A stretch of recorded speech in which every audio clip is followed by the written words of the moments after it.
Hey everyone, this is Tim from Your Six Studios. Today in this video, I'm going to show you how to reset your Google Streamer remote. So what you want to do is hold down the mute button and the center dial button at the same time. So if you're having issues with this, hold this down for about 10 seconds and then you'll hear a beep on the bottom. And then when it gets done, let's go ahead and just hold down these two buttons right here. You can hold down the back button and the home button at the same time, and this will reconnect your remote. And you'll also hear a bunch of beeps.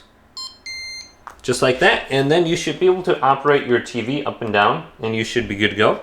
Now if that doesn't work, go to the back and remove one battery, then hold down the home button, and then place the battery back in. And continue to hold down the home button, and you should be connected back up to your TV.